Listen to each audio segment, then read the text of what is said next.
ত্রিপুরা রাজ্য রাবার উৎপাদক সমিতির চতুর্থ সাব্রুম মহকুমা কনভেনশন সংগঠিত করা হয় সিআইটিইউ সাব্রুম মহকুমা অফিসে। 18 জুলাই বেলা 1 ঘটিকায় সাব্রুম সিআইটিইউ অফিসে এই কনভেনশন সংগঠিত করা হয়। এই কনভেনশনে সাব্রুম মহকুমা এলাকার রাবার উৎপাদকগণ সামিল ছিলেন। কনভেনশন সূচনা করে আলোচনা করেন ত্রিপুরা রাজ্য রাবার উৎপাদক সমিতির ত্রিপুরা রাজ্য কমিটির সভাপতি তথা বিধায়ক শৈলেন্দ্র চন্দ্র নাথ। এছাড়াও কনভেনশনে আলোচনা করেন ত্রিপুরা রাজ্য রাবার উৎপাদক সমিতির ত্রিপুরা রাজ্য কমিটির সম্পাদক প্রণব দেবরায়, ত্রিপুরা রাজ্য রাবার উৎপাদক সমিতির সাব্রুম মহকুমা কমিটির সম্পাদক মনোরঞ্জন নাথ সহ অন্যান্য নেতৃত্বরা। কনভেনশনে প্রতিনিধিরা রাবার উৎপাদন করতে যে সমস্যাগুলি সম্মুখীন হচ্ছে এই সমস্যাগুলি নিয়ে আলোচনা করেন। কনভেনশন থেকে ত্রিপুরা রাজ্য রাবার উৎপাদক সমিতির সাব্রুম মহকুমা কমিটির এক নতুন কমিটি গঠন করা হয়। নতুন কমিটির সভাপতি ও সম্পাদক নির্বাচিত হয়েছেন যথাক্রমে উত্তম বসাক ও হরিধন ত্রিপুরা। আমাদের ত্রিপুরা রাজ্য রাবার উৎপাদক সমিতির সভাপতি কমরেড শৈলেন্দ্রচন্দ্র নাথ বলেছেন যে আজকে সাব্রুম মহকুমায় ত্রিপুরা রাজ্য রাবার উৎপাদক সমিতির চতুর্থ কনভেনশন এখানে সংগঠিত হলো।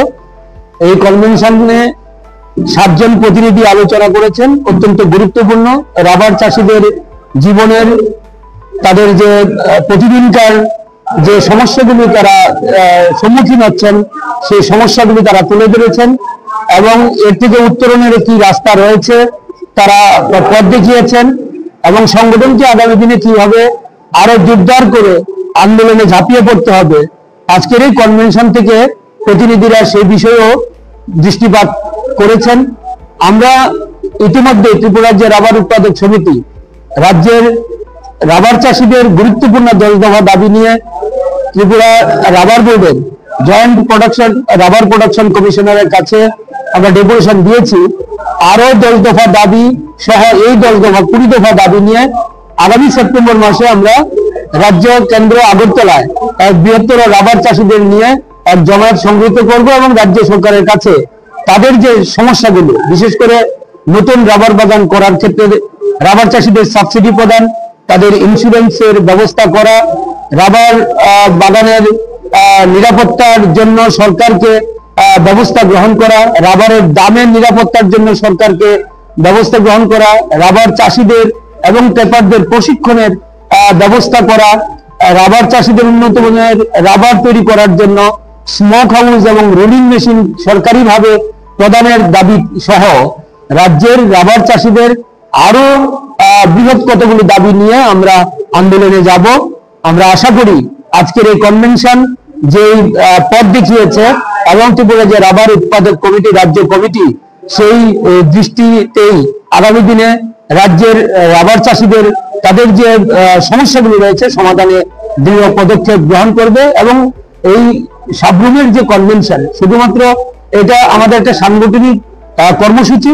আমরা ইতিমধ্যে রাজ্যের 22টি সাব ডিভিশনে এই সাংগঠনিক কর্মসূচি ইতিমধ্যে করতে যাচ্ছি।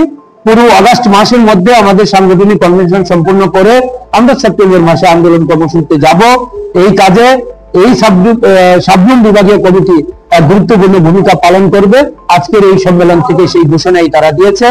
তার জন্য সাব্রুম বিভাগীয় কমিটিকে, নবনির্বাচিত কমিটিকে আমাদের ত্রিপুরা রাজ্যের রাবার উৎপাদক সমিতির পক্ষ থেকে আন্তরিক অভিনন্দন জ্ঞাপন করছি এবং এই এলাকার রাবার চাষী যারা রয়েছে তাদের সমস্যাগুলি সমাধানে ত্রিপুরা রাজ্য রাবার উৎপাদক সমিতি আগামী দিনে বৃহত্তর লড়াইয়ে তাদেরকে সাথে পাবে সে আশা রেখে আমি আমার আলোচনা এখানে শেষ করলাম। নমস্কার।